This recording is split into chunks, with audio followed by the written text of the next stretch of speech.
بسم اللہ الرحمن الرحیم۔ روزوں سے متعلق مسائل کا بیان چل رہا ہے، اور جیسے آج الحمدللہ اس ماہ مبارک کے دوسرے عشرے کا آغاز ہے، ہمارے سامنے پہلے عشرے کے 10 ایام میں مختلف مسائل روزوں سے متعلق آئے۔ آپ کے سامنے آیا کہ بعض چیزیں ایسی ہے جو روزے کو فاسد کرتی ہے، بعض سے روزے میں کراہیت پیدا ہوتی ہے، اور بعض سے روزوں پر کوئی اثر نہیں پڑتا۔ یہ جتنے مسائل ہمارے سامنے آئے اور اس پر عمل کرنا ضروری ہے، اس کا تعلق روزوں کے ظاہر سے ہے۔ شرعی طور پر جو روزے کے احکامات ہیں وہ ہمارے سامنے آئے، لیکن اس کے ساتھ ساتھ اللہ پاک نے روزوں کے اندر ایک حقیقت رکھی ہے، ایک حکمت رکھی ہے، جس کو ہم روزے کی روح کہہ سکتے ہیں۔ جس طرح ایک مسلمان اپنے روزے کے ظاہر کی حفاظت کرتا ہے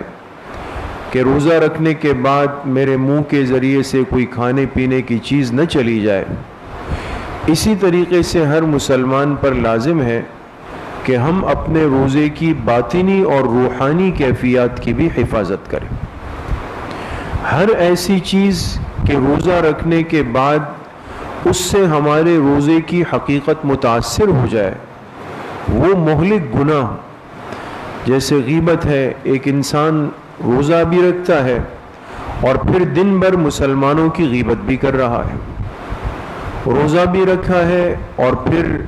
غصے میں آ کے گالم گلوچ بھی کر رہا ہے، روزہ بھی رکھا ہے اور پھر بدنظری بھی کر رہا ہے، روزہ بھی رکھا ہے لیکن کھانے پینے میں احتیاط نہیں، جو کمائی ہے افطاری کا سحری کا جو سامان ہے وہ مشکوک مال سے آ رہا ہے، روزہ بھی رکھا ہے اور جھوٹ بھی بول رہا ہے۔